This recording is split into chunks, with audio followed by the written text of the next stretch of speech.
Welcome back. So today we looked at this piece covering the Egypt-Israel dynamic, specifically ethnic and religious constraints on policy, and then also the Sudan civil war. Very detailed research. Let's jump right into how to boost its impact. Okay, first thing, straight off the bat, scope. The material's overall punch, I think, is kind of diluted because it's tackling two, well, fundamentally different crises without one clear thread connecting them. Yeah, I agree. It feels like you've got this really nuanced look at how religion and ethnicity constrain state policy with Egypt and Israel, where, realpolitik is key, but then, bang, you shift to Sudan. Which is all about internal state failure, right? The SAFSF fight, ethnic cleansing. Exactly. It's internal collapse versus external statecraft constraints. They need different analytical tools, really. Reading it now, it causes a bit of analytical whiplash. Right. That's a good way to put it. So the gap feels pretty wide. How do we bridge that? Or should we? Well, there are a couple of ways. You could tighten the focus, just pick one crisis and go deep. Or if you want to keep both, you absolutely need a stronger unifying framework.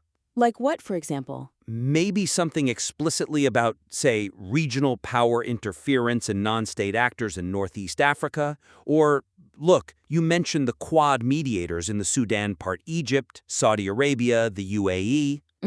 Use that. Explicitly link their involvement in Sudan back to the earlier discussion about regional alliances and the pressures on Cairo's foreign policy that you detailed in the Egypt-Israel section. Make that connection work for you. Don't just let them sit side by side. Got it. Make the link explicit, use the existing details. Okay. That leads kind of naturally to the second point, which is more about the Sudan section itself. Yes. The descriptions of atrocities are incredibly detailed, very emotive, and they definitely show the significance, the human cost, but they need stronger structural integration with the political analysis. Yeah, I see that too. You lay out these, 5 political drivers, the coup, the SAF-SSF rivalry, leadership failures, all very high level. And then suddenly we're reading about the butcher of Al-Fashir. Abululu, yeah. Right. And the sheer scale of the massacres. It's powerful, absolutely. But the shift can feel abrupt.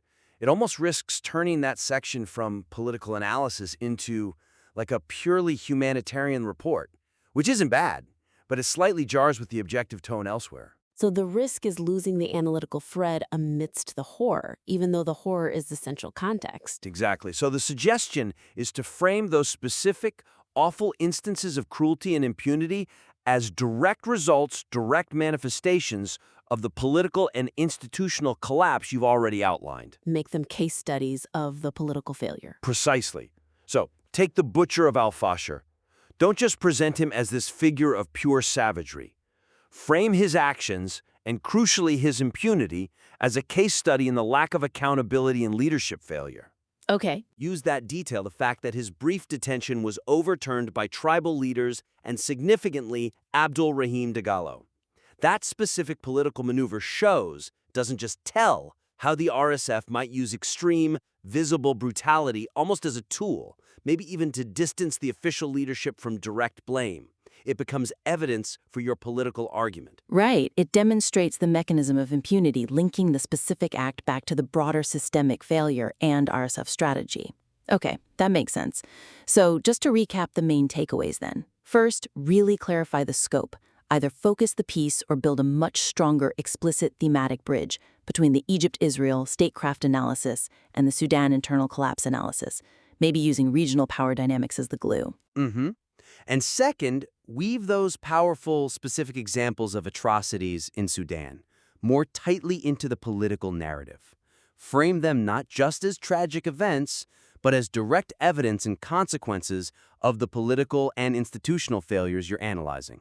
Make the visceral details serve the analytical argument directly. Exactly. Sharpen those two areas, the overall structure and the integration of the Sudan details, and I think this already strong material will be even more impactful. Excellent. Refine those points and we'd be very interested to see the revised version.